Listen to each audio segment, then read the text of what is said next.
Hi everybody. Sorry I couldn't be there for the start of the session. I'm recording this video as a substitute for the lecture that I would have given as a part of this week's 3-hour session. As I explained in my email on Friday, for childcare reasons, it's not possible for me to be there at 9 AM. I'm really sorry.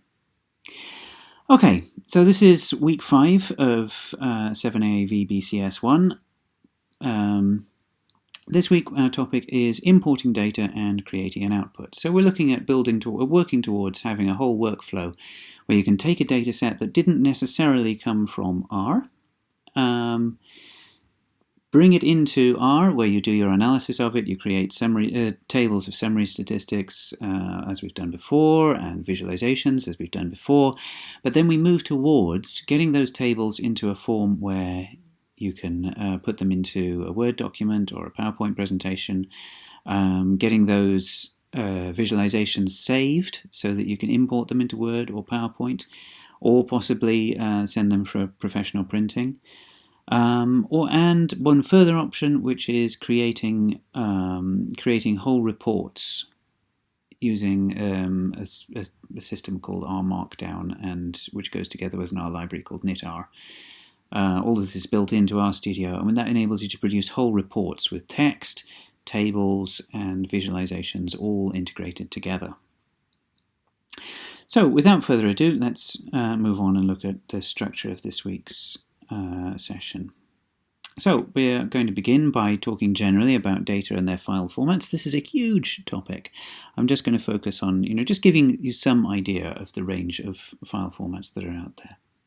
We're going to focus in particular on a file format called CSV, comma-separated values. I'm going to give you an introduction to those so that you see how they work and understand some of the problems with them. These are problems that hopefully you won't have to deal with because you're going to use a particular R library called readr, which is part of the tidyverse network of packages that we've been working with mostly for the last few weeks, and that I would hope to see you continuing to work with for the rest of the course. Then we'll talk about squirrels briefly, because the data that we'll be working with this week is concerning squirrels in Central Park in New York City.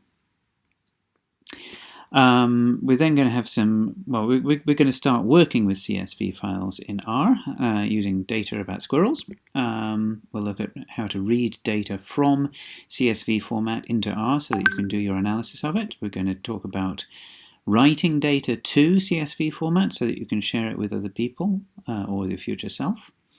And we're also going to look at how you can save those tables of summary statistics that you've learned how to create to CSV format so that you can open them with other packages. You can then, for example, take those nice tables that you've learned how to create, open them in Excel, copy and paste them into Word or PowerPoint or whatever. We'll look at saving visualizations, so those visualizations which we've created before using R, which you've viewed in the RStudio window. We'll look at how to save those as image files that you could then import into Word or PowerPoint or send to a printer for printing in some sort of publication. And we'll also look at a particular technology called R Markdown, which works together with knitr, which is a very useful R library to produce really professional looking HTML documents, Word documents, and slide presentations that can contain text, tables, and visualizations and other forms of image all together. Okay, so let's get started with this huge topic of data and their file formats. I'm not going to talk about it too much this week, just a little bit to give you an idea of the whole scope of what's out there. So let's start off by thinking about the ways in which R users share data with each other. Some data sets have been included in R packages. This includes, for example, the Star Wars data set that we looked at recently. These are usually teaching data sets. They are data that's been recognized as useful for teaching purposes, so it's been wrapped up in an R package so that students can load them easily and then follow their teacher's instructions or do exercises with them, etc. R users also commonly save data in RMD format. This is R's native format for saving data. You can save any kind of R object as an RMD file, any kind at all.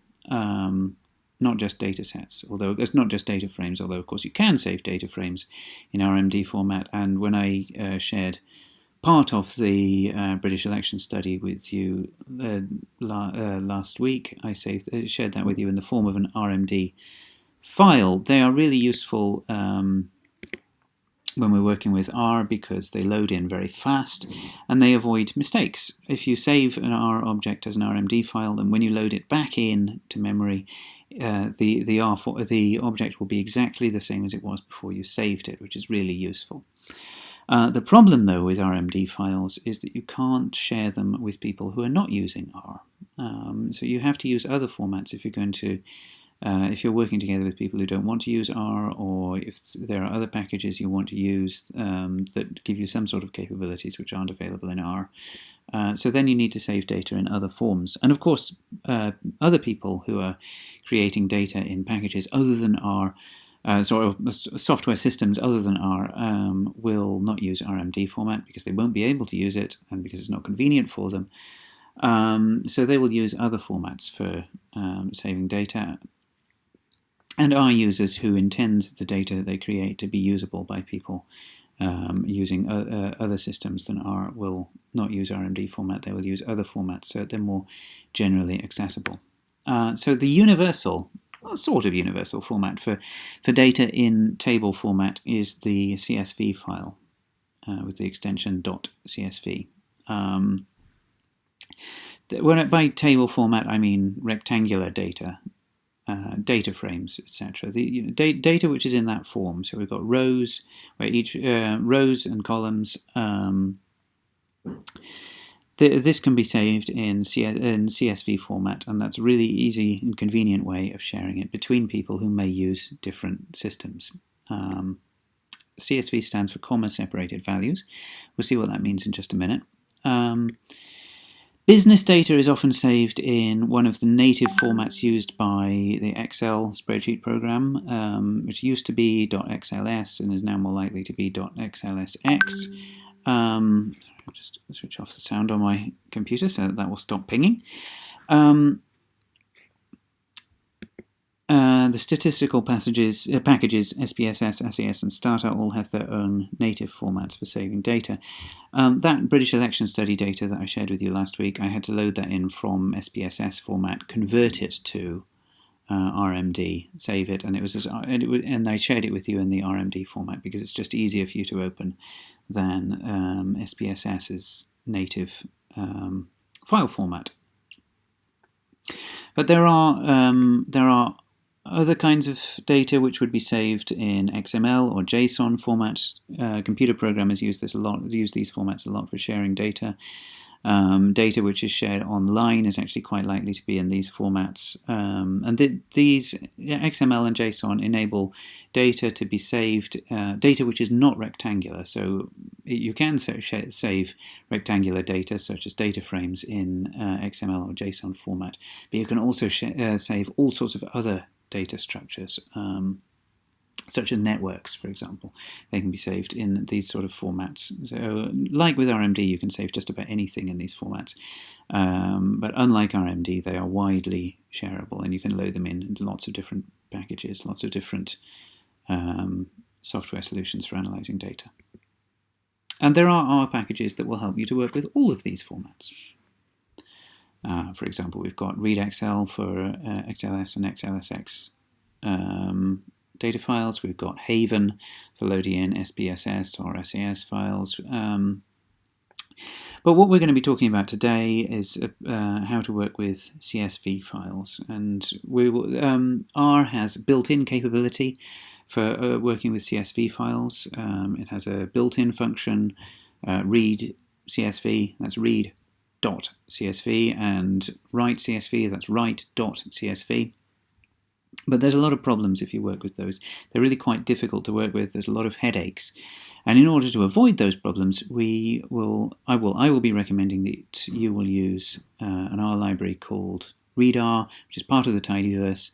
And that gives us two new functions. That's read CSV with read underline CSV rather than dot, and write CSV, write underline CSV rather than dot. and these will save you a lot of the headaches that you would get working with the R's built-in functions for working with CSVs. But before we introduce those wonderful tidyverse functions for working with CSVs, I'd like to show you what a CSV file actually is, and introduce you to some of the problems that come with working with CSV style data, and those are problems which are largely solved by the readr package, but I'd like you to understand what's actually going on and why we need it. So I'm now going to give you a little introduction to CSV files. We're going to look at what CSV files actually are underneath the surface. So before they've been interpreted by a program such as Excel or some sort of R library. We know what it actually is that's saved on disk. We'll look at some of the problems associated with those files. And for this, I've got to pause the slide presentation and move to doing a practical demonstration of working with CSV files. And I'm going to use Excel now and a text editor in order to do that.